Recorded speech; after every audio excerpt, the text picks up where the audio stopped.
Like, yeah, I was hating on it pretty hard at first, and then somebody sent me a TikTok, and I was like, damn, all right, let me watch this TikTok, and I had to sign up, and then I was like, Bro, I'm Kept not. it and then it gets you started. There's That's a new just video. crazy. Damn. So where'd you come from, Sam? Right now I'm living in Eureka. Eureka? Yeah. Oh, out here. I thought you were like in a different state. No, I'm just in Northern Cali in Humboldt. But How is it out there in Eureka? The real Northern Cali. yeah, From the north? it's cool. It's a beautiful area. It's kind of isolated. There's not a lot going on a lot of the time. But just like the nature. We got a lot of beaches, a lot of old growth forests. It's a beautiful spot. I like the air is clean. The temperature never gets like above 70. So when I got here and it's like 98, I'm just like, it's like opening like an oven. Just, Yeah, this weekend's going to be hot too. 109 or something. 109. Yeah, I'm about to barely miss out on the 110. I'm leaving tomorrow at around noon. Oh, so you're going to be Yeah. all right. Well, at least for the big burn. Big Yeah. scorcher. Yeah. This damn. weekend's gonna be- How are people out there? Is it a different vibe? It's a different vibe. Like things are slower, like Eureka's by the ocean, right? Mhm. Right, all right. yeah, right on the water. And it's just like everything's really slower, people like when you walk down the street, people are more friendly. It's like here in the big city, like walk by somebody just like ignore you, but there's like, hey, good morning.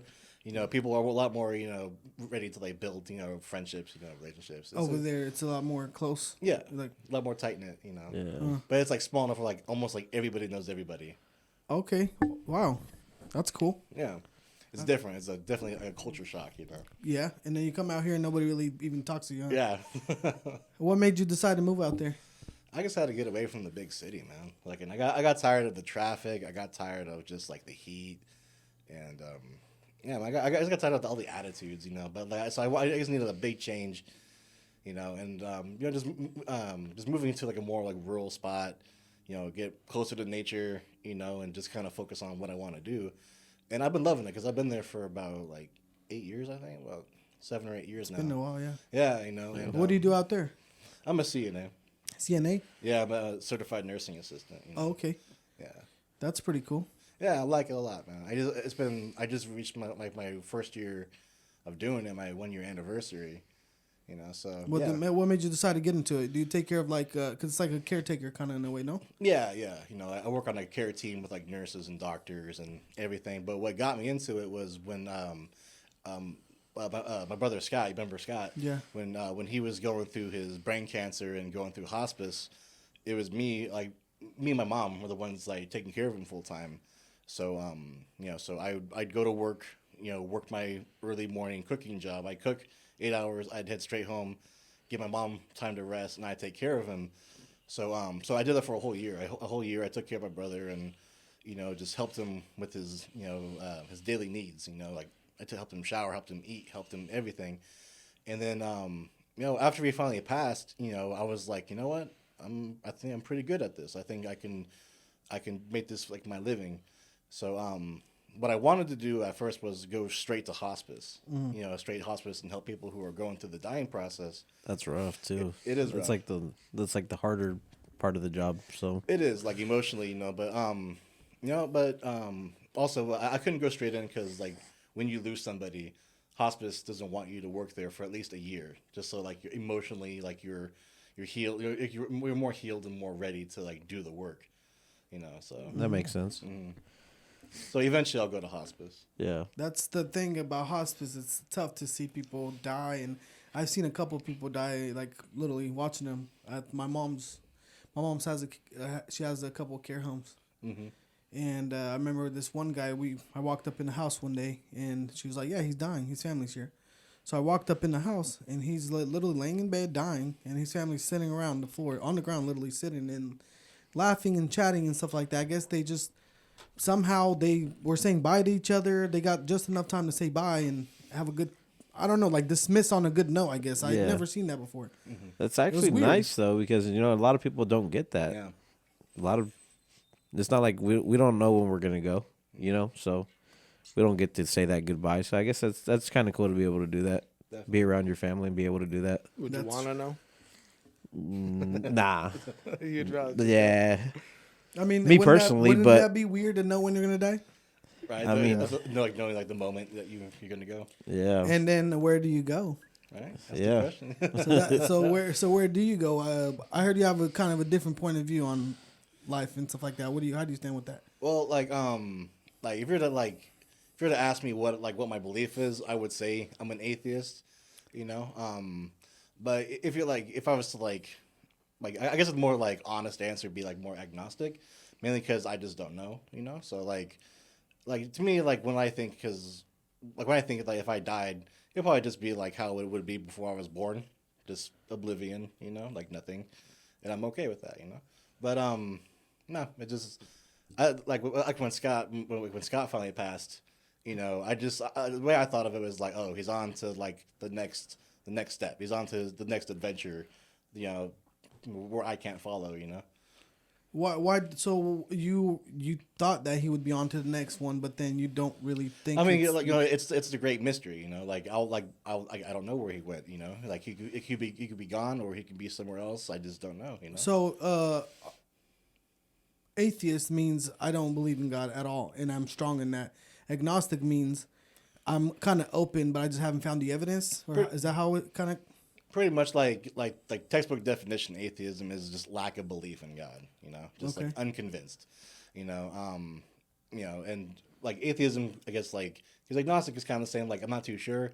Atheism just kind of goes like one step further and says I don't know, and I'm gonna live my life on the assumption that there's no God. You know? Okay. yeah. I've always wondered what agnostic is because I've heard it and I'm like, you know, I know it had something to do like I knew it had some kind of similarity to being atheist, but yeah, So they're saying that there might be a God, but I just don't know. Yeah, That's the whole point. Just of it. like there's It's no like you're kind of open to it, but then you don't really believe in it. Is that right? Because you're saying you're kind of on that path. yeah, you know, like I don't know, but like I just land like where I land is I live my life and the way I handle myself as if there isn't.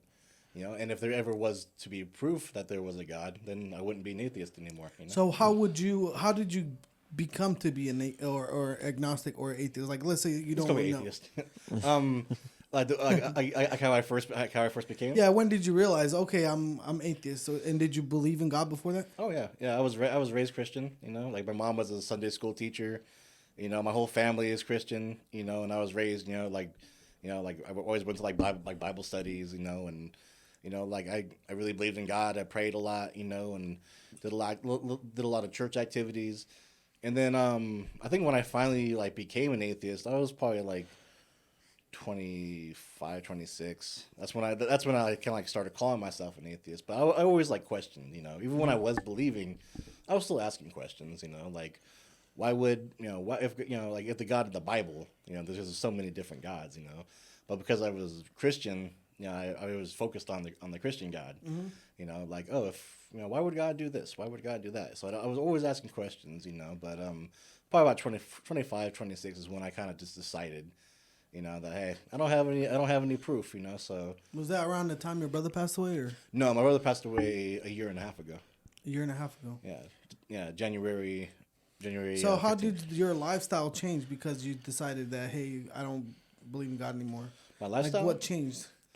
Pretty much just like I felt a lot more comfortable with myself. You know, I felt a lot more like comfortable with like not knowing. You know, I felt like I was like I don't know what the answer to life is, but I'm confident that I'm gonna do the best I can, try and make the world a better place and be better to people. And you know, like if I when I die, I hope to at least accomplish a lot of good things. You know.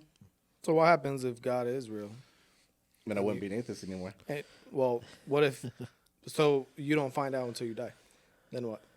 I mean, until I die, then I'd hope that like I hope that that if God existed, He would see that I did my best. He said, "Hey, you didn't believe in me, but you still tried to do as." But good. you grew up Christian, so you know what the Bible says about a lot of things. I would assume because you say you took part in like a lot of church activities. Your mom you grew up in it, so you would know the penalty of denying God. Yeah, hell, and that kind of thing. Because not all churches believe in hell. Some believe in like the annihilation theory. Yeah, but at the end of the day, if we believe in God or in the Christian, at least theology, we're going to believe the Bible, not what churches believe separately. Well, yeah, but different interpretations. Some people don't like the Catholics' interpretation, but Nah, you know, I guess my question is, does it really matter about the interpretation, or does it matter about the actual truth of what it really is? Because there's a lot of churches who have different interpretations that could lead you down the wrong path if you believe, you know. But but if you know, like he said, well, what happens if you know you get to your deathbed and then you pass away and you're like, okay, there was God and I turned away from, I denied God, you know, because in the Bible, the God says, if you deny me, I will deny you in front of my Father, right? If you deny Jesus. So is it worth it to just like not take the risk? I like to think so. You know, like God supposedly created us in His image, gave us free will, you know, and I think you would, you know, appreciate that I used the brain that He gave me, you know, to question. You know? I don't know, bro. You're hella funny. That's pretty scary. Imagine. Well, that's because that's how we believe, right? But I guess the weird part is most people that were, I mean, I've never met someone who said they were atheists personally. I got to be honest with you. But I guess the weird part is that you were a Christian for so long. And it's kind of like, I'm curious what kind of, to me, because I grew up Christian too, it's a scary thing to deny God or to. Oh yeah, like, it's yeah. Like a lot of atheists I know some atheists who have been atheists for over 50 years, and still wake up terrified at the thought of like eternal punishment. You know, like to say like, did I really fuck up? You know, like what if I like there is a God and I just fucked myself over? You know, yeah, but the way he says it's funny. yeah, but no, you know, like I'm like, you know, like my whole thing is that if God is truly as loving and as compassionate, you know, and as all knowing, He would know exactly what it would take to like prove Himself and to make me believe in Him, you know. So I think, you know, if I you know, like if He's as loving as everyone says He is, He would see that I did my best. What you said, you're kind of like, okay, if there was some kind of proof that there was God, then I would believe in God. What kind of proof would you need to have? I don't know, but He would know. Well, wouldn't you like? Because how would He know if you're the one that needs that proof? I mean, if He knows everything, then He should know exactly what it would take to convince me. You know.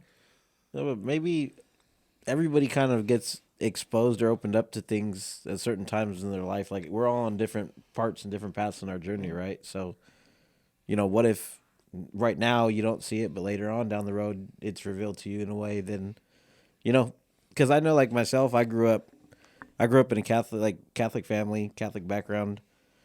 You know, later on I kind of started going more to like Christian churches, and I've associated myself more with what they were saying there. But now, like, if you ask me, like, what religion I am, I don't really like to give myself a label of anything. Like, I do believe in God and I believe in a higher power, but I don't necessarily like the like giving myself a label, like saying I'm a Catholic or a Christian. I have a faith. You know? Yeah, like I'd feel more comfortable just saying like, man, I'm a child of God. Like I've But which God? of That makes a difference. of my God, the That's not God good. that's there. you gotta like, go, you gotta go one way or another. You gotta be strong. But Like if I tell people that I'm a Christian, that means that I'm not a Christian in the sense of I do all the churchy things and I go to Bible study and I do that. yeah, My belief is that Jesus He's the Savior. He's the one that came and changed everything to make us able to go to heaven with Him, right? yeah, So I need to follow Christ. That's the whole point of Christian. yeah. Well, It's Christian not- is Christ-like. That's Right, what it means, exactly. right? But yeah, but not there's so many churches and they label themselves different things based on their tradition, not based on Christianity, not what the Bible actually says to do. It's just, well, this is what we've normally done, so it's more of a tradition than a religion. You know what I mean? yeah. So that's why you have so many different types of Christians, and people get the bad rap because, like the Baptists. The Baptists are pretty crazy. Huh. Like some of the things that they do, you know. But but they're There's all Christians. kinds Yeah, of see, crazy I don't stuff, religious like. stuff, I don't you know too much about how they, how they worship and stuff. I just know that they're like associated with Christianity. Right. Yeah. But yeah. And I know they do like a lot of singing and moving and grooving and stuff, but not know, just but- that. They're pretty hardcore when it comes to like their beliefs. They're very like no. Well, you- there's you very can't like do any of that. ritual orientated kind of people sometimes, you Well- know, where they well, have all that's- these rituals that really aren't like. I don't feel like they're necessary. And see that's why I never really connected too much with the Catholic Church, because I felt like it was too many rituals, and the way that we do church was like the same kind of structure every time. Okay, for the first 5 minutes we do this, we'll pray this way, we'll kneel at this time, you'll get up at this time, you'll say this prayer at this time. It just kind of felt It's tradition. robotic. It's tradition. It That's felt My like, dad said that you he know- grew up because he grew up Christian and back in when the communist country or whatever, and the people were so like they call them fanatic Christians, where he wasn't allowed to wear jeans because that was like not Christian. All kinds of stuff. Like I remember he was telling us. I don't remember what he was saying, but like he's like you're not allowed to have a TV. Like all these and things. he grew up Christian, or I Yeah. thought Well, no, he was like Orthodox, right? He grew up Orthodox, but Yeah. he converted Christian, And Orthodox is like Catholic, more kinda. Catholic kind of. Okay. Yeah, see, my thing is like the only reason why, because I know a lot of people say, Muslim or like Indians have so many religions and this and that. The reason why I believe in Christianity is because I've seen in so many miracles personally where I was like, sure, yeah, and I felt like the Holy Spirit and talked to it, all that. So I know like personal feeling about it. Yeah. Some people never got that, Yeah. and that sucks. Yeah. So another thing why I compare the Muslim religion, I don't see any miracles happening in any Muslim religion either, So I never seen the Muslim God heal people or do miracles or none of that. That's why I'm kind of like, okay, well, my God is real and I can feel him. I can talk to him. And I may be wrong about this, but I know I don't know if I'm saying it right, Muslim or Islam or whatever. Is it Islam or Muslim? I think Islam. Islam. Yeah. So I'm sorry. I guess Islam. They believe they're not even allowed to talk to God. But like They believe that they shouldn't. One thing I've always questioned is like, why do we say that there's different gods, and why? What if it's just everybody praying to the same God but just a different interpretation of a God? And my personal kind of belief is, I feel like we all think we're talking to the right one, but I think that, and I don't know, maybe the same God. Obviously, there's only one, right? It's probably going to look down on. I would imagine there'd be one, but I'm guessing that the same God is gonna look down on everybody, looking like, hey, they're all trying to pray to me, but maybe, we believe that the expectations of God are the Bible. They believe that the Quran is what is gonna get them there, right? So we have Yeah. different beliefs, but maybe we're all trying to get to the same place. At the end of the day, we don't all believe that we have different destinations anyway. But that doesn't mean that you're gonna get to that same place. Just No. because I'm praying to one God, you're praying to the other God. But I'm just gonna assume that the real God just knows that I'm talking to him, because at the end of the day, he gave us instructions. They're out there. There is one God, obviously. So isn't it our job to figure out who it is? Because if you don't, and I mean, just like all of us here know about Christianity, about some sort of there's a God out there, right? Wouldn't it be on to us to find out who he is and what he wants? yeah, Right. And I think that's like one of the big parts of life is figuring that out. Is figuring out what Right. So why we're here, who we are, and all that. I think So at Sam the same made a good time- point too.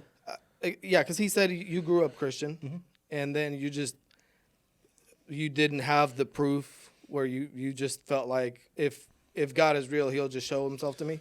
Well- But don't you feel a little bit responsible for wanting to find out where God is, where is the proof, and let me really work for it? Because, I mean, at the end of the day, this is your eternity. Once you die, what we have here on earth is very, very small. But once you die, that's eternity. So do you really want to gamble risking your eternity in hell or in heaven? You know what I mean? Because if I'm an atheist and I die and there's no God, then nothing happened, right? But if I'm an atheist and I die and there is a God, now you lose a lot. So one question I've always had is what if you grew up just like, let's say you grew up in a part of the world where there was no religion, maybe you're like in an indigenous area or something, and you never were taught God or like shown God or anything, and you lived your whole life. You know, maybe you're a good person, maybe you're a bad person. You did good things, you did bad things, whatever. But where do those people go? Well, I've actually I don't know if I'm right or wrong about this, but I feel like I read somewhere in the Bible that it said that everybody is going to be judged according to like their opportunity and their level of opportunity they had to be able to figure God out. Or Yeah. it's almost like if you never had the chance or somehow you just whatever couldn't figure it out, like you'll have less of a penalty versus the guy that denied him or whatever. See And- that's what gives me faith in that's what gives me faith in the Bible and Well, stuff. think of this. Things like that, because you hear that kind of stuff and it'll give you like a chill. Well, like, you think of this though. You know. You have kids, right? And you want the best for all your kids. You love them the best, even when they do wrong. And you, how many times you let them get away with everything because you're like, I just, you know. And Yeah. God, if He created you, He's gonna want the best for you too. He brought up a good point, which kind of made me think about it. Like as Christians, when you're a Christian, when you go to church, you learn the Bible and this and that, and you do things that don't align with the way you feel like you should live life according to the Christian values, you start to feel guilty. You start to feel like the conviction that Christians say you convicted by the Holy Spirit. And he said that he felt more comfortable once he said that I don't believe in God anymore. He felt like he could live life more comfortable.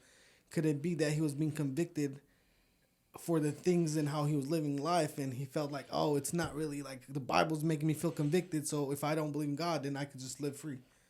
Does that have any merit?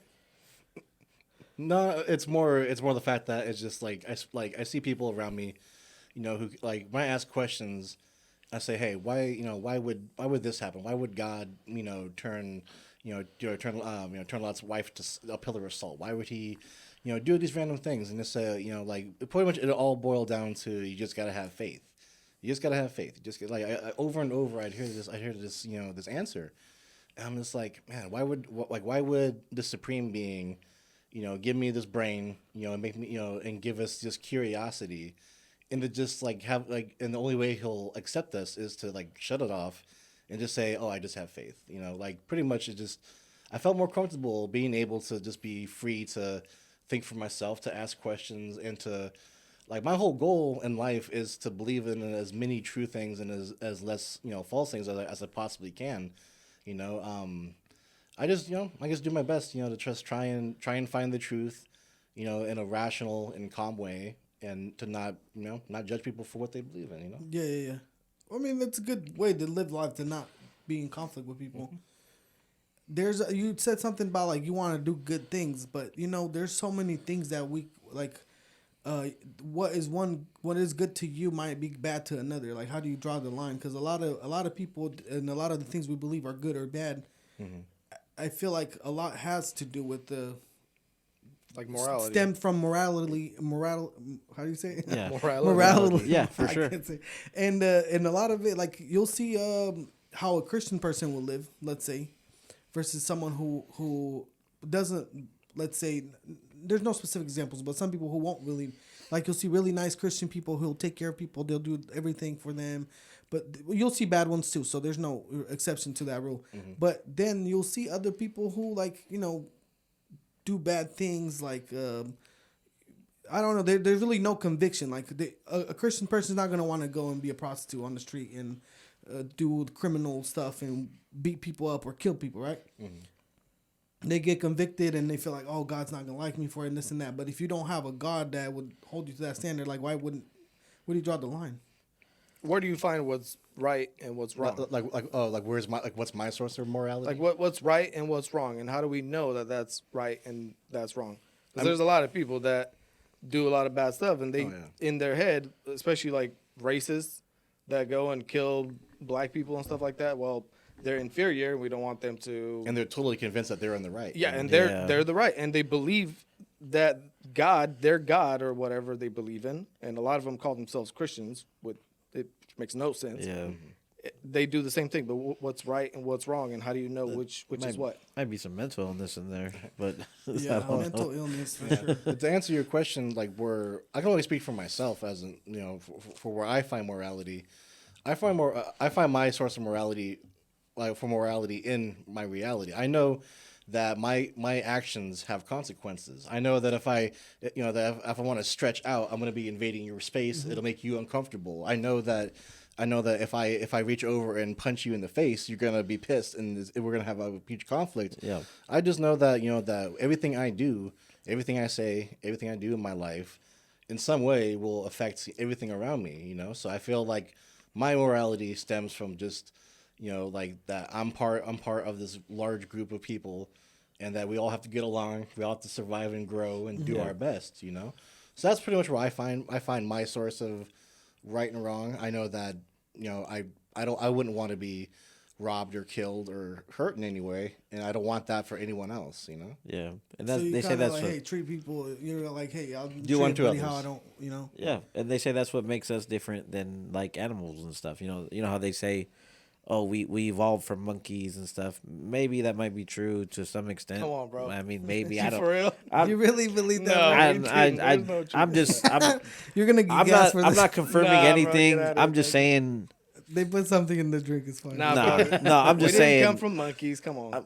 I'm saying we're not monkeys. You trying to say We're your not mama animals. look like a monkey? We're not son? animals because we know what hurts us and what hurts other people. We have a That's- conscience. We have a conscience, exactly. and where That's does what that conscience come from? 'Cause animals do things just out of instinct and Right. stuff, right? And we do things out of a conscious. Like if we're gonna do something bad to somebody, we a lot of the times we consciously know, like, oh, I'm gonna hurt. Like I want to hurt this person. I want this person to feel pain. I want this person. I want them to suffer. So I'm gonna do something to make them suffer. Animals don't do that.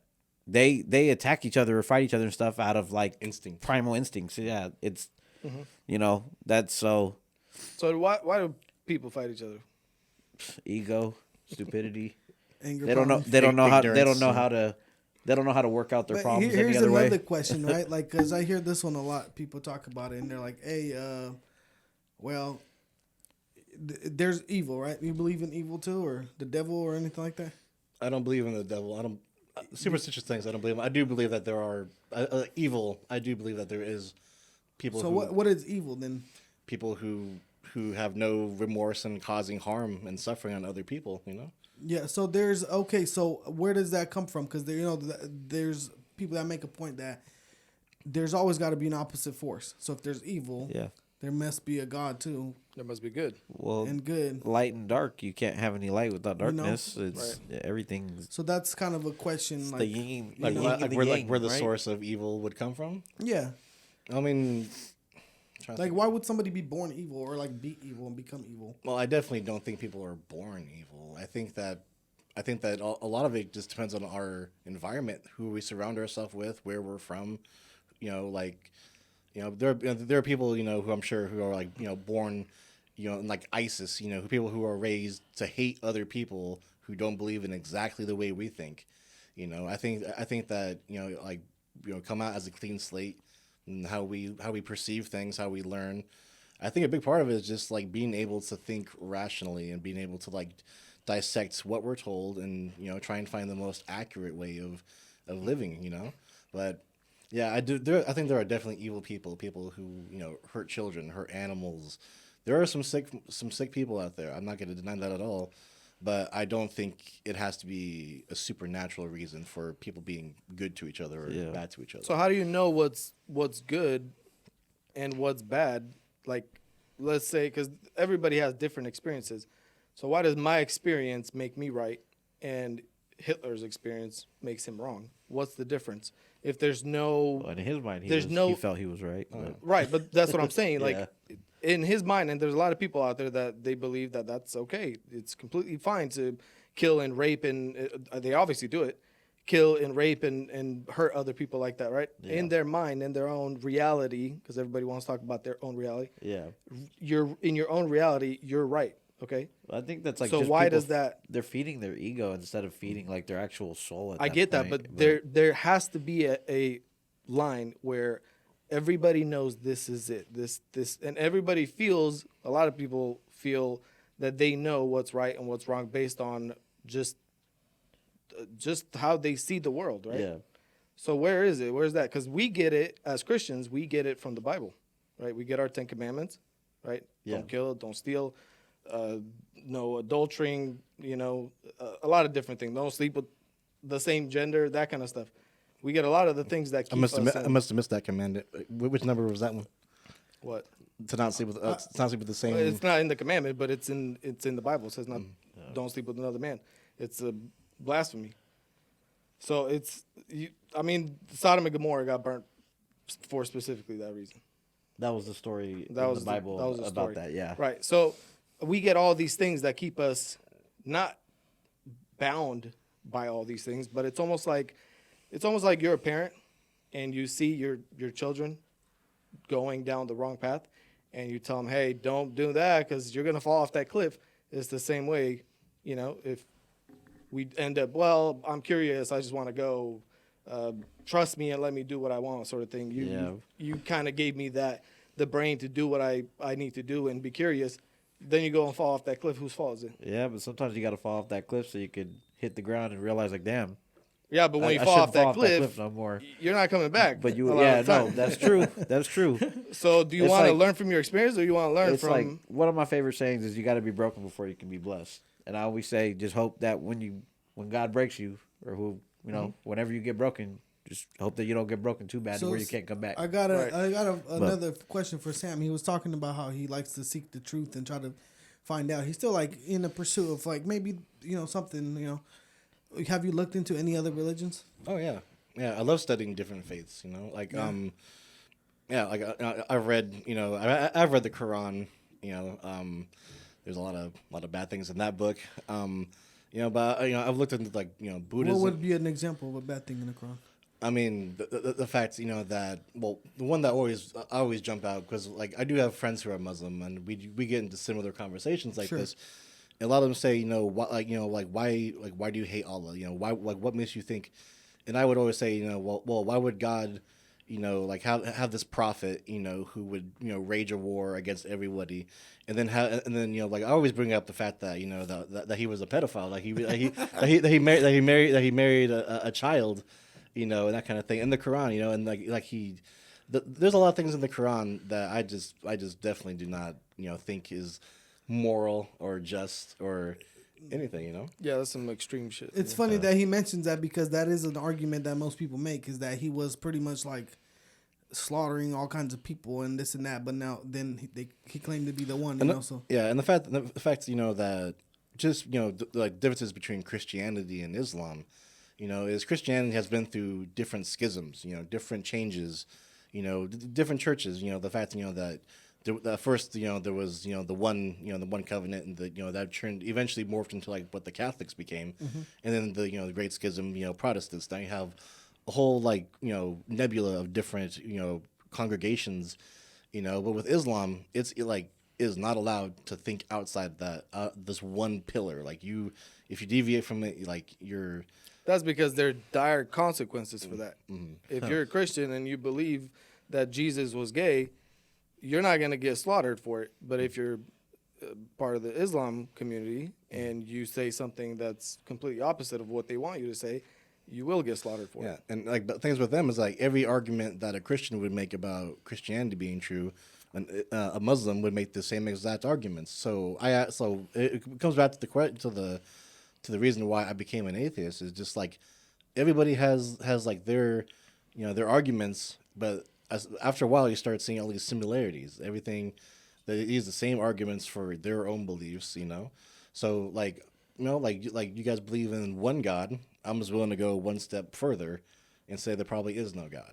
But back to the original question. Yeah, I love studying religions. I love studying ancient religions. Like Zoroastrianism, or Buddhism. Yeah, I find religion fascinating. Even the religions that don't include supernatural, beliefs, like a lot of the New Age stuff, like the one that's most in the news lately and most topical. I'm sure you guys have heard of the Satanic Temple, and how they go protesting. That's a religion. It's a religion because it's a group of people who come together with a core belief. So I love studying. What's the core belief of that? Do Satanists believe in God? No, they're all they're atheists. So, but they believe in the devil, but they No. don't believe in the God. Or, Why They they call believe- him Cynthia? They believe in themselves, bro. Their whole thing is do what thou wilt. Well, Basically, you're God like yourself. like they don't like they don't subscribe like when they say Satan they don't mean like the devil from the Bible. They mean more they draw inspiration from like the romantic like literature like Paradise Lost from John Milton. They see a heroic struggle against what they think of as like totalitarianism. Like they don't want to be controlled. They they want total autonomy of their lives, their bodies, and everything. So they're like, so they're Republicans. Damn near, right? No, they're not Republicans. Well, bro. well, Those that's guys what. do some they're crazy just- shit. No, I get that, but I'm saying the Republicans want nobody in their business nowadays. The Democrats. It's funny. It's funny how We're talking things about overlap. libertarian. is it funny? But that's damn near like almost sounded like you're describing. Well, Besides the religion Well, part. I mean, If I you mean, knew the type of shit that those Satanists do, you'd be freaking. well, for us, it'd be think. creepy, yeah. Well, I'm sorry to interrupt. Like, Go ahead. like think about people like Ayn Rand. Like, I'm sure you guys know who she is, and the idea. Ayn Rand. The idea that she came up with was called objectivism, which is like total selfishness. Like you deserve what you put out. Like you work for yourself. It's very like laissez-faire capitalism. But the thing is with her is that she was a total atheist. She came from the USSR, she escaped and came to America, and then she became like a total anti-government and government regulation, anti-establishment. Yeah, people think that Satanists. It's crazy that they believe that, but then there's conservatives who strongly identify with Ayn Rand, who has almost nearly the same exact beliefs. Yeah. It all depends on like the branding. Yeah, but that doesn't mean you believe in everything one person does, No, right? no, Just of because not. No. just because I like Trump doesn't mean that I believe in everything. Oh, he of course does, not. Yeah, I'm right? not getting No, a spray tan. And I hope that losing wasn't my what I hair, was, but it sounded like I was saying. Yeah, I'm just It's saying. all like, good, bro. Everybody interprets everything differently, Right. so don't even Yeah, worry. we all it's have it's not. That's not what I was That's- saying. I was just just because I agree with something that you say doesn't mean that I believe with everything you say. So Yeah. it's kind of it's a tippy toe little line Yeah. where you don't want to fall over the other edge. 'cause Well, yeah, it's- and at the end of the day, we're gonna believe what we believe, and So I guess let's take a different angle. Where do you see like the country if we're going to talk about if you're a lot of Christians believe they should be conservative, you're atheist. Where do you align on the political scale? My beliefs have been kind of shifting a lot. Like I remember, growing up, I was raised in more like a liberal household. Kind of more on the left. And then I have family, who are like evangelical conservatives, and like a lot of what they say does make sense. So like a lot of my ideas, a lot of my beliefs really kind of like flip flop. There are a lot of things about conservatism that I really do agree with. That I say, yeah, you guys are right. There are things on that people on like the progressive side say that I'm like, okay, I agree with that, but I don't like the labels, especially because like there was a time, like you probably remember, like I was really more politically active in the whole progressive thing and kind of really anti-Trump, and then I really like calmed down with that, and I'm more willing to like look at everybody's like ideas and perspectives. Like I don't think that we should have an open border. I don't think that there's a lot of things that I agree with on both sides, but I feel like everybody is so isolated now, so tribalized that Which is kind of shitty because Yeah. nobody gets to see. Like you said, you're more open minded, so you're able to like, okay, I'm gonna put that my closure. I'm gonna open up a little bit, and I'm gonna try to see it for what it is, and see if I can make my own decision on it. Yeah. Because nowadays I do see people that are like, you know what? No, only this, and I'm not gonna listen to your argument. oh, you don't agree with me 100%? Fuck you. yeah. Well, even society kind of feeds into us now, because look at when you're on social media.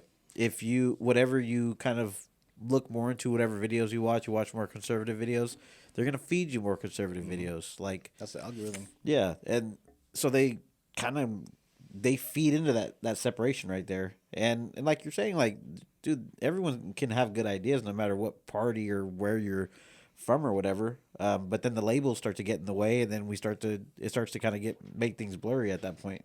When it doesn't really need to if be. you're talking about political, like I don't think it should be, because there's so many little topics that are like moral issues that we have in the country that a lot of people are kind of fighting with, right? Some people believe like, well, everybody should be able to come here and do what they want, let them in, right? Some people believe that we should have closed borders and protect ourselves because our interest should really be us, because we got to take care of us before we take care of the people. So it's like, it almost seems like people are not really thinking about the country. It's more like what we feel like morally like should be okay. That's what I'm. And what more aligns with what we believe too. Yeah, but when it comes to the border policies or like the country itself, shouldn't it be something to prosper the country versus? Yeah, I think we should take care of our own people before anyone else. Yeah, for sure. Right? Like we have a lot of mental illness. What they say here, and we could probably really take care of the people, but then we're spending money on other dumb things. Yeah, I'm glad you brought that up, because we are in the middle of a really bad mental health epidemic. Suicide rates are up. I think a big part of like this whole gun violence situation is because like, our boys don't have access, to mental health services, that they can't get seen by therapists or, learn how to deal with their anger and their emotional status, in a healthy and constructive way, So I feel like a lot of things, could be solved, by just, like fixing, people having more access to, seeing a doctor, seeing a therapist, maybe getting on some medication that they might need for whatever problems they might have, So I'm glad that you mentioned mental health, because a lot of people are afraid to even talk about like, having suicidal thoughts or like feeling depressed, anxious, I feel like the more and more we talk about it, people can really come together and make a really positive change with it, Yeah, it seems like it gets brushed under the rug a lot. So why is the suicide and the mental health issue bigger, seems like now, than it's ever been before? Does it have to do with the drug epidemic, or does it have to do with like the family? It seems like divorce rate is up like crazy. I think all that factors all into the it. above. So You got social media feeding into things. You got more broken homes more than ever now. More negativity that's easily spread and put out in front of people's faces nowadays. Because to me, it sounds like every time I see somebody that has some sort of mental health issue, it comes from their childhood. And it's always been, well, my dad left. I never had a dad. Some Nobody type of taught me how to trauma. do this. I got into gangs. I got into drugs. I got that kind of stuff. To me, it seems like it all starts when you're a kid, and it all starts from the separation of your parents for some reason. But where did that become normal to not have a mom and a dad? You know what I mean? Because right now it seems like anything you see, any show, any movie, any that kind of stuff, it's all everybody's always divorced. It's okay to have different households, different moms, different dads, different that kind of stuff, Yeah. And where does it? Because that's what I think. It boils down to when you were born, right? The environment that you're in that puts you in that situation. Yeah. But if you keep going down the line, it goes all the way down to like what the 40s, the 50s. That's when the nuclear family kind of was flourishing, and then slowly it just got worse and worse and worse. Yeah. They say that the first couple of years of your life are like so, it's so important for the rest of how you're gonna be or who you're gonna become. Those first couple of years, what you go through. So going through traumatic experiences is definitely gonna mess things up. So where's the focus? Where should we focus on to help the future generation, right? Because if it starts with the family, where do we go? Because it seems like nobody's really doing anything about it. One thing that I've heard and read all kinds of studies that show that when you do, whether the family's happy together, mom and dad or not or whatever, it always shows that having a mom and a dad growing up is beneficial based on a bunch of studies they had. I don't know if anything has changed. Have you looked into any of that? Or Not really. I haven't. No. That's something that they show a lot of study that having a mom and a dad. And in fact, there's a funny study which women are probably not going to want to see or hear about, but it shows that statistically the kids are better off with the dad than the mom if there was to have to be a choice. Ooh, don't tell the family court system that. They're literally, they have Shit. stats now that came up, and I guess they brush them under the rug. Oh yeah. But it says that the kids are a lot better off and will prosper by having the dad over the mom if it came down to that. Yeah.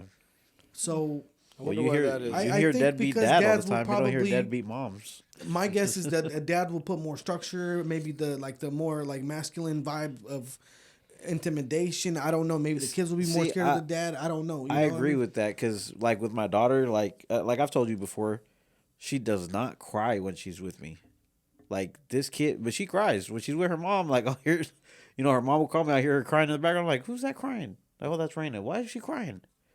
Like, dude, she never cries when she's with me. I've seen like a couple weeks ago, she was playing with the dog and she hit her eye and gashed her eye open. Wasn't even crying. I was like, damn, dude, what the hell happened? You're freaking leaking out of your eye. Like, Did and you grow with the dad? Was your dad around? Your mom? Mm-hmm. Both around? Well, yeah, they both divorced when I was around like 9 or 10, but early childhood, yeah. Okay. Did you feel like it made a difference once they got divorced? And I who fe- did you I spend mean, more it- time with? I kind of like split between them. I kind of like bounced back and forth, during my teenage years, and that kind of fucked with me.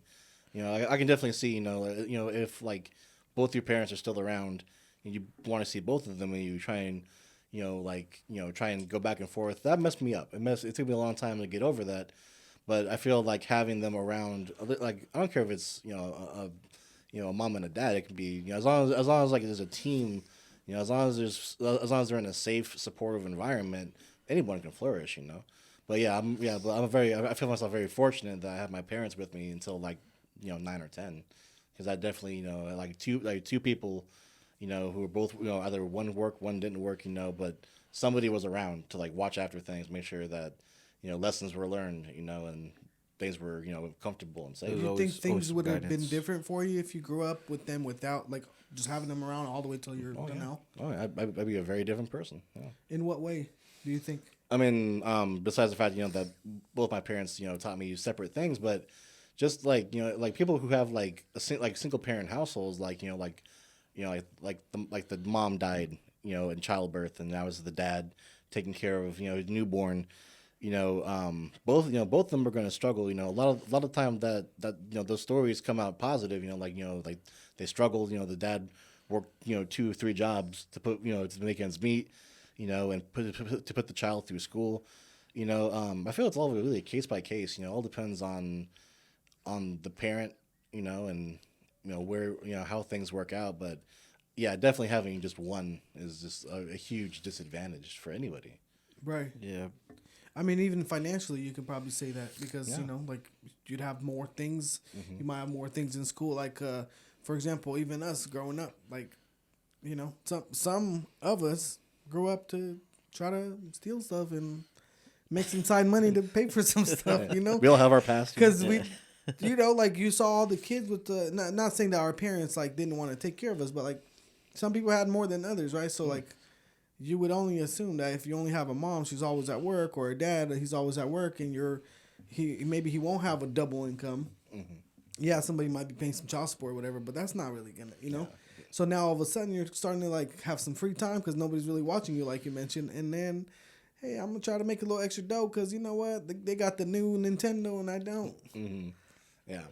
Yeah, it's definitely a hard situation. Yeah, but all of that happened. Like for us, we started doing bad things when my dad started going truck driving, and he wasn't around for, That's true. for weeks Yeah, on end. I never and thought guess of that. what? Mom was working. Mom was busy. She went to sleep at 8, and we were out of the house by 8:05. Yeah. We That wouldn't is be true. back Well, until yeah. the sun Think came about up. it. So there's a discipliner in the family where I feel like one needs to be soft to where you go for comfort, like your mom, and then one needs to be tough to where, hey, I'm afraid to cross the line because I'm gonna get put in my place. I feel like it's very important to have both. To Well, have that's- a dad, a masculine figure, to teach you how to be a man, to teach you how to treat other women, especially like his wife, right? All that. If your dad beats your wife, beats his wife.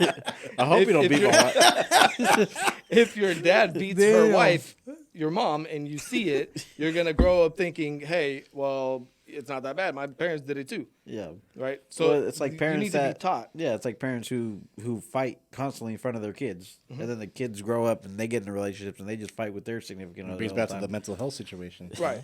Yeah. So it's all Yeah. trauma from the past that's coming back. Yep. So a lot of the mental health that I see now has a huge dealing with drugs, and it seems like millions of people are dying. Fentanyl is actually taking, I don't know, hundreds of thousands, if not that's every gone. week, right? Yeah.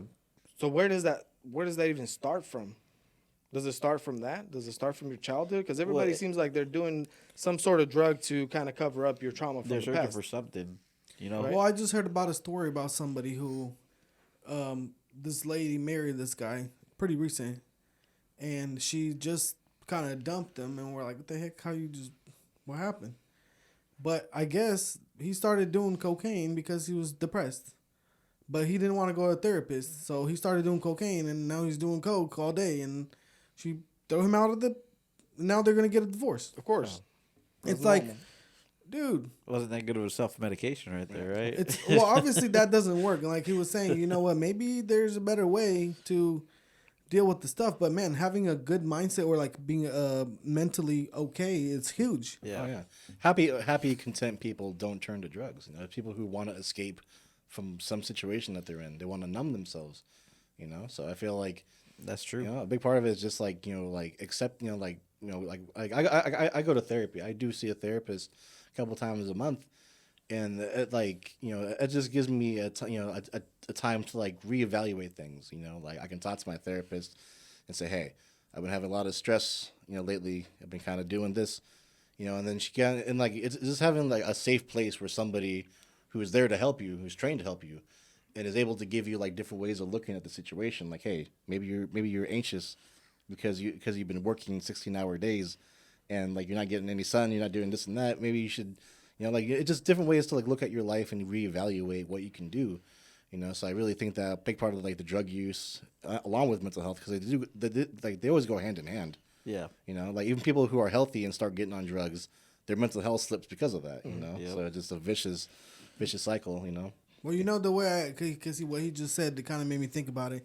I feel like the therapist isn't really like the way the people use the word. They kind of feel like, oh, I don't want to go to therapist because it's like the word of it, but it almost sounds like as if I went to my friend. I was like, dude, look, I'm so stressed out. I don't even know what to do. And then they're like, bro, it's cool. Like you probably just, it almost seems like that, but maybe, some people don't have anybody close, Yeah, like you're that's out what I of was town, gonna you say. moved away, I don't know how many people or friends you have close by that you would feel comfortable talking about those things to. So then you're like, okay, I'm gonna find a friend who probably gonna, I could just tell them professionally, they're not gonna tell nobody, whatever. I don't know. Yeah, I think people who don't have that, if you don't really have people that you can talk to, that you can really, express yourself and get things off your chest with, I think therapy's like, it's crucial. I mean, you should get that. People, Yeah, I'm very fortunate. it that I shouldn't do be have- frowned upon the way. I think society kind of frowns upon it a little bit too much, like it's a bad thing, and I don't There's I still don't a see that at stigma. all. Well, that's yeah, because they see men as weak if you need to talk about your feelings.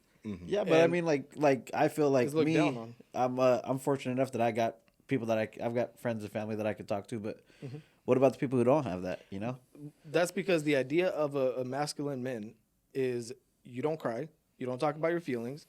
Nobody gives a shit about how you feel today. You got to get your ass up and go to work and do your shit, right? Yeah. So there's no time, there's no days off for you, bro. You just got to toughen up. You got to be a man. Yeah. And sometimes it pushes people to the extreme where they can't take it anymore because they can't talk about it, they can't let it out. So they're gonna jump off a bridge, and Yeah. hopefully that makes it stop. That's pretty scary. That is kind of crazy because I'm not gonna lie to you. That's my mentality. Like, Yeah. you're a man up and do your thing. To an extent. Because if you sit down and cry about it, you're still not gonna fix your problem. Yeah. So get up and handle your shit.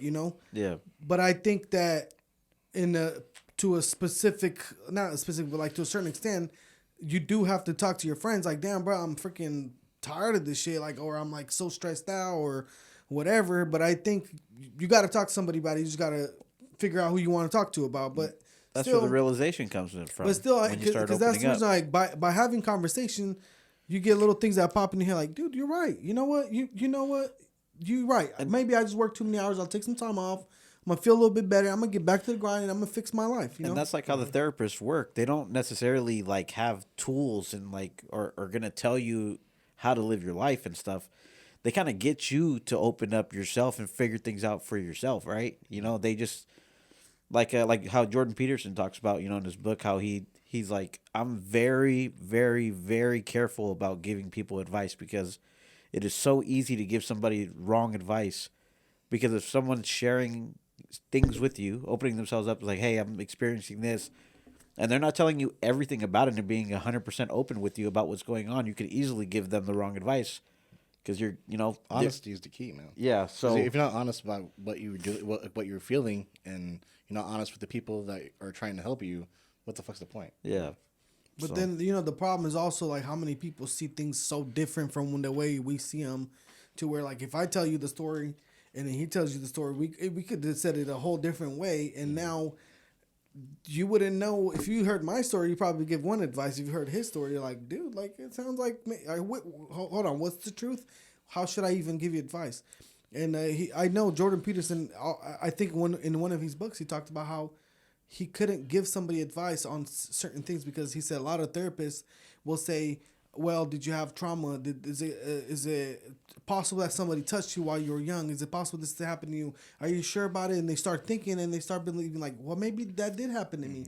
So it says that he actually puts people into trauma by making them question so much that they may actually end up believing that some trauma happened when it didn't really happen. Like in the book 12 Rules for Life, where he talks about how there's somebody from his clinical practice that she comes in and talks to him. She's like, yeah, I was raped. Well, I think I was raped. I think I've been raped a couple times. It's like, what? Like, yeah, I go out to the bars and I've blacked out a couple times and just woke up, in guys' beds and then just like left, and I don't know if I consented to it or what, or That and, wasn't rape. like, That was your consequences from making stupid decisions. Yeah, but Everybody it's- wants to call out rape. Come on, bro. but yeah, but in that chapter he's talking about how like I could have told her like I could have if I would have gave her certain advice, it could have sent her in such different directions. Like I could have gave her advice and she'd be like, yes, I was raped, I was a victim. Or I could give her advice where she'd be like, I wasn't raped, I put myself in that situation. Like it's Here's the difference between, to me, the difference between you saying this happened to me and I'm the victim versus, hey, that happened to me because I put myself in a position. I think the two different reasons why it's important to look at it is because if I say that it happened to me and I have no control over it, that means I could probably not fix that anymore, But if I say, well, I kind of had some fault at it, I can fix it and I won't put myself in that position again. I'm not talking about that kind of specific scenario, but I'm talking about like certain things. Like if I spend all my money every month and I have no money for my bills anymore, I can start crying about how everything's expensive and life sucks. Or I can say, man, I spent all my money. I didn't allocate properly and I went out too much. Now this month, maybe I can hold back some and next month I'll be fine. Or maybe I'll go make some more money versus stay broke because shit's expensive. So it's like, I think just how you look at things could make a difference too. Well, that's why accountability is so important I'm because broke of as the that. IRS, bro. They screw me. Uncle Sam. They screw me all the time. Man, Yeah, Joe Biden personal says it's accountability, and that's like the biggest lesson that everyone has to learn. It's just like you can't grow without it. exactly, like accepting like your faults and what you've done. That's a big part of just life. Some people just aren't incapable of doing that though. Some people just love playing the victim. Like, oh, everything, everyone's toxic around me. And then you start looking like, maybe you're the toxic one. Yeah, Exactly. yeah. How come you can't get along with anybody? there's and a everyone theme here, Well, if everybody's toxic, why are you around them? Right. Like that's because you kind of whoever you hang out with starts to rub up on you, right? So then like slowly, you'll get with for example, me and my wife, we're pretty close to the same things I would say she would say because we hung out for 10 years, Yeah. right? So you start to become who you hang out with most, and if everybody's toxic. Well, if you realize that they're toxic, go somewhere else and see what happens. Yep. Bam. Misery loves company, though. Yep. Yeah. That it does. That's true. It's the people that like to drink do the same thing. Oh, I'm gonna go kick with that guy because he likes to drink too. But I'm not gonna kick with this other Well, guy yeah. because he doesn't drink. He's making me feel uncomfortable. Why aren't you having a beer with me? What the hell's wrong Yeah. with you? Well, you see how people that drink steady push people to drink. Like, Yeah, come on, yeah, man, yeah. come on. Well, it probably makes them feel better about them. Like, well, I'm not the only one being a degenerate right now, so this is cool. I mean, think about it. If you're having some issues with your girl, let's say, and you go to one of your homies' house and he tells you about how his girlfriend did him wrong, cheated on him, stole his money and everything. You come home like, damn, baby, it's good. Like, It's not that bad. what? My wife only hits I'm me doing sometimes. fine, right? Like, is it true? Like, Right? you like, It could always bruh, be worse, man. all of a sudden, it's not that bad. It's all perspective, man. If I can see other people. Yeah. Yeah, That's why it's- some people stay broke. They kick it with broke friends, and well, they seem fine. So why do I have to go work harder? They hang out with broke friends, and then the second they start trying to get their shit together, and they start being proud of it and talking about it, all those shitty friends are saying, "Why are you bragging?" Yeah, and then all of a sudden They you're start hating. all of a sudden you're better than them. You're acting brand This new. fucking guy.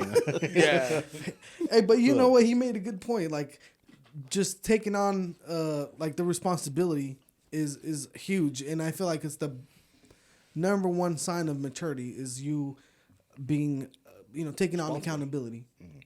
One thing I hate the most at work, because Roy knows what I do at work, right? But every time I talk to somebody about something that went wrong, if they come to me and say, "Dude, oh man, sorry, bro. Like, what can we do to fix it? Let's get it fixed up." And my bad, bro. It's my fault. Boom.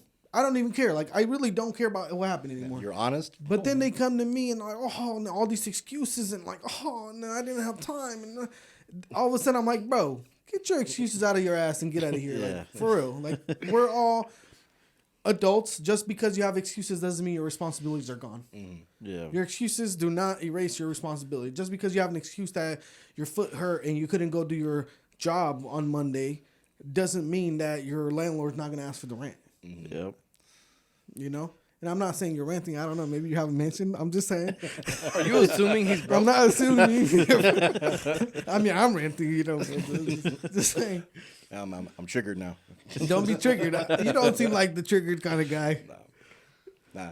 There was a time where I was a little more sensitive about shit, but now I'm just like, fucking come on. You know what, bro? Once you mature, you start to like care less about things. Yeah. You start to be like, you know what? So you studied a lot, like it seems like religion. Have you ever studied stoicism, or how do you say it? Stoicism. Stoicism? Have Yeah, you ever studied yeah. that? Mm-hmm. What was that? I've never heard of that. Did that actually give you some of your attitudes? A little bit, like when it comes to stoicism and the philosophy of bettering yourself and being self-sufficient, I agree with a lot of it, but a big, like I also studied like different philosophies, like like Nietzsche and all these different people who have different views about it. It's like I'm able to be self-sufficient. I'm able to rely on myself and believe in myself, and like if I set a goal, I'm gonna stick with it and finish it. But I'm also able to appreciate the help that I've received along the way. So I feel like being stoic, and being and being proud of your accomplishments. Yeah, totally, man. You should be proud of what you've done. But also, being able to look back and say, I also had some help from some great friends. I got some good advice that one time. The old dude at work, like I said, dude, shut up and just power through it. Mm-hmm. That helped me a lot. Yeah. So yeah, So that was a time when like somebody being tougher on you, kind of just like, you know what, I'll run through it, and then you appreciated it. Mm-hmm, definitely. Yeah, Stoicism is kind of like a way of it's like a philosophy, right? It's not a religion or nothing like that, but it's like a philosophy of like, I can't even explain it. I don't know if he can, but I read a couple books on it, and it's kind of like, the one thing I like about them is, for example, they think that somebody's opinion about you, even if it's bad, you shouldn't get offended at them, because from the information they have and their point of view and their worldview, and what they could see is that's just how they view you, but they don't see what you see. So they're forming it based on their own beliefs. So it's like, why should it bother me? It's almost like you walk through life botherless.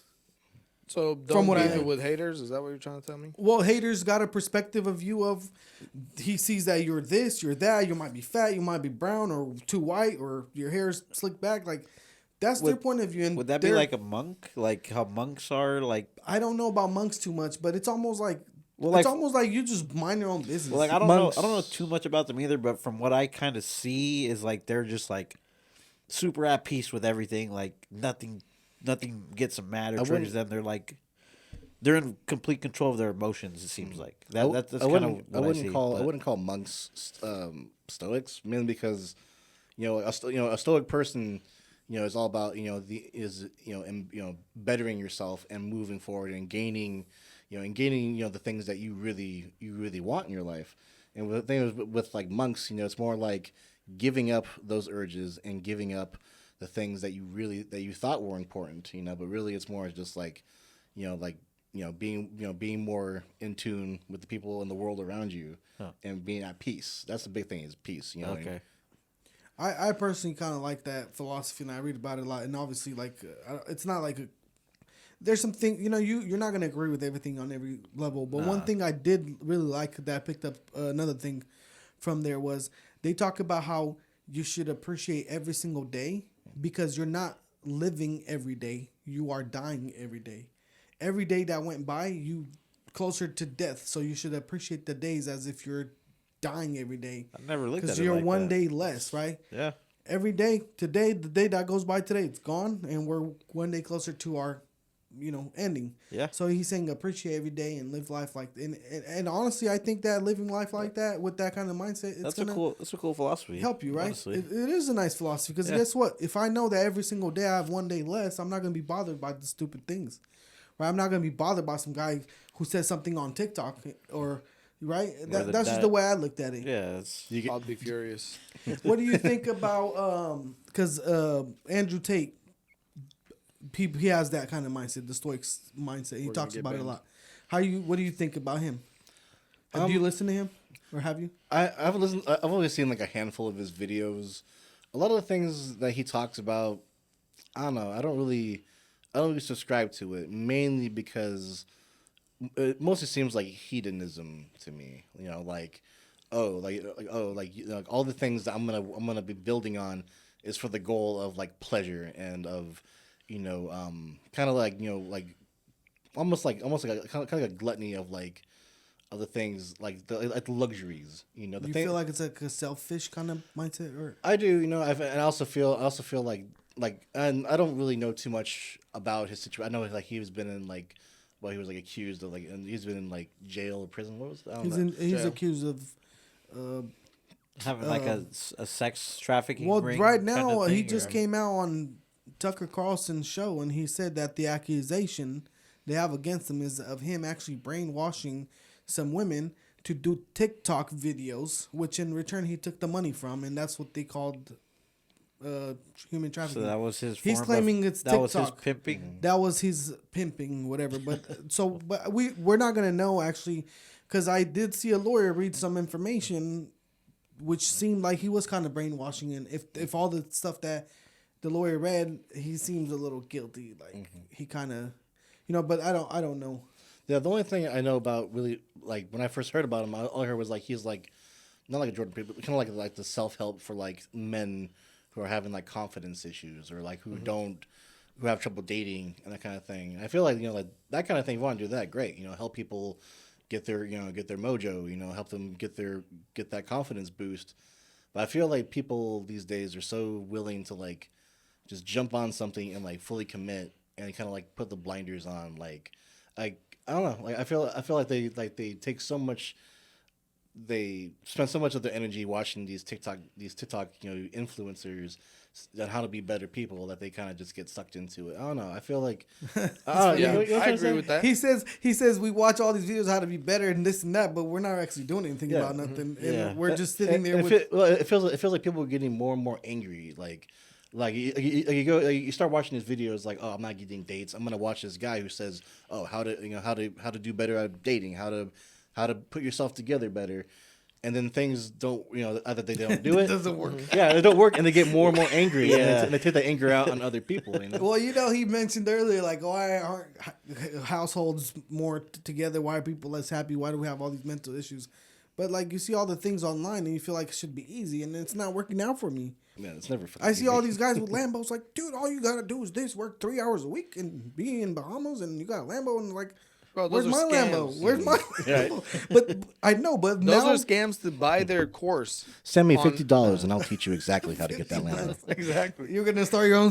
No, but it's true. It's like, okay, and then there's a guy. I think his name is Andrew Hubert, and he's like big. He's a biologist. He talks about a lot of this, but supposedly they have some studies that show that the reason why a lot of people are having issues is because of how do they say, lack of dopamine or whatever?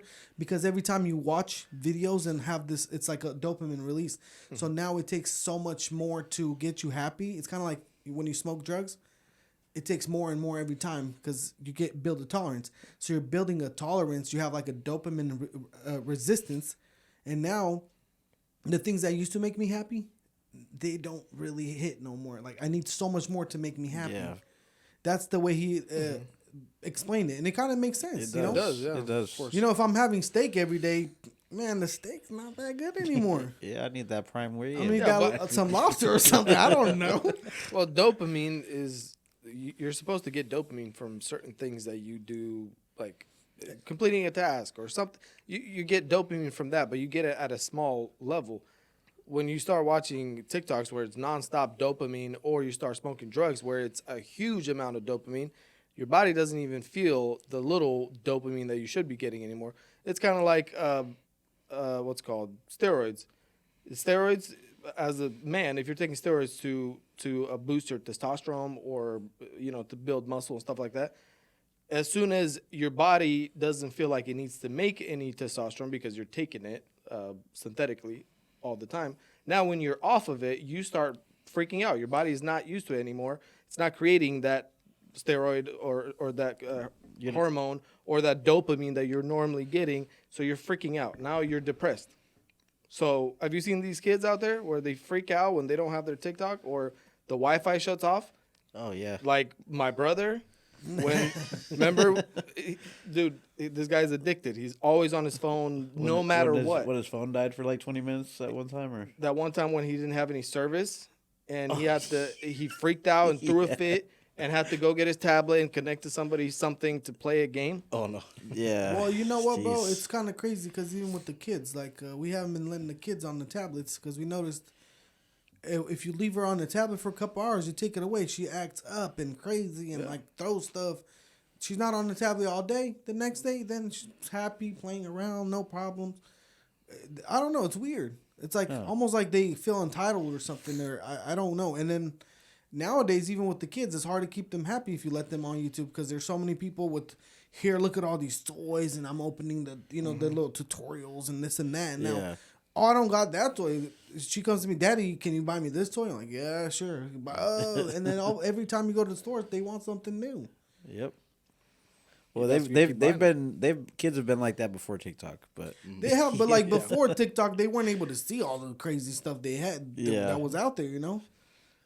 I don't know. I feel like our expectations of the world are too high nowadays. Mm-hmm. Yeah, it's like conditioning their brain because, like, I don't use TikTok, but every time I see someone use it, they open it and it's like instant boom. Like it starts auto playing a 15-second video, and like you get the hit, boom, next hit, boom, next hit. Yep. It's almost like the lab rats who, like the scientists put like little drops of like what was it like of drugs in there, and they tap the button and they get a little bit. And so at the end of the day, they just stand there and keep tapping it. Yep. That's probably like the best way to explain it. Yeah, up, I think it's like it's all about like just discipline and just appreciating what you have, and then just being able to walk away because like too much of anything is bad for you. You think about for sure.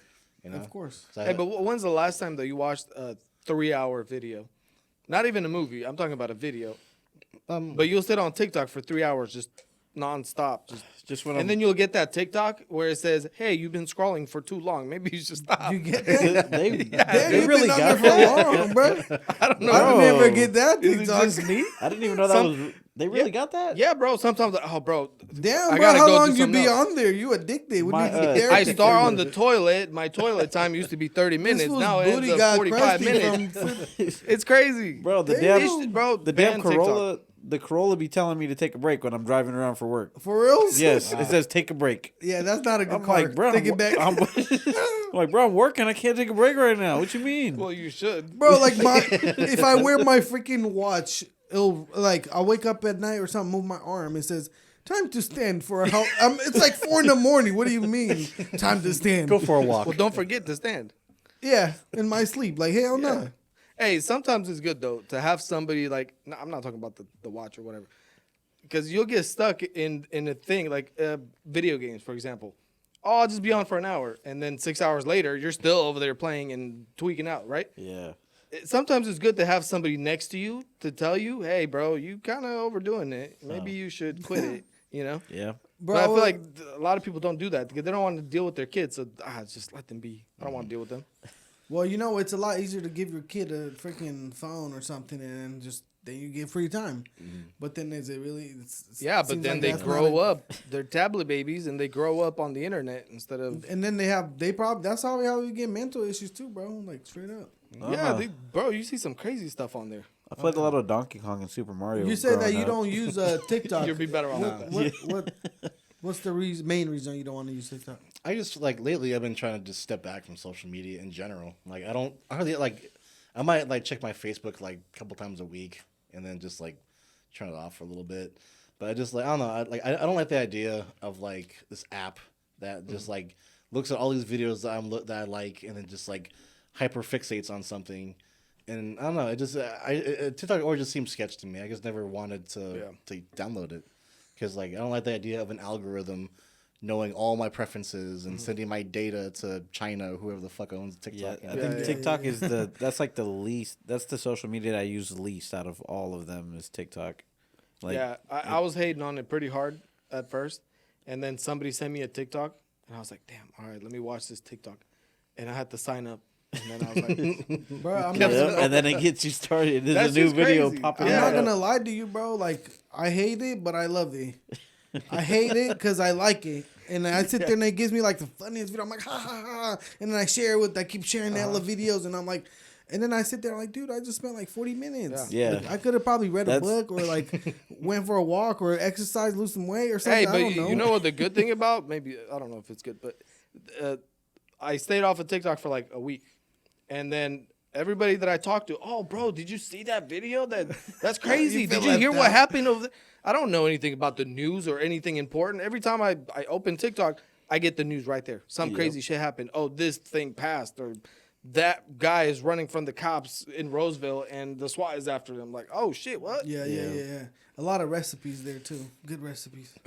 I'm hungry right now. I kind of hate what it's done to like music too, you know? Because like, you ever hear this shit where like you know like they play like the clip of like a chorus of a song, The good part. and and everybody, all the kids like, oh, I know this song, and so like they go to a concert, It's a song from and TikTok. yeah, they go to the concerts, and like the performer, you know, is like trying to like sing with the crowd, and they're all just like, I don't know the lyrics, I just know the They only know the 15 seconds. Yeah. I only know the TikTok That's like part, me, though. bro. Hey, but there's a lot of shitty music out there that blew up because of Yeah, TikTok. they did. Because they had that one little tiny clip that was actually good for something. Bro, like we even for us, like we're a newer podcast, right? And he has a clip he made about chocolate and it blew up. It's got like 1.3 million views.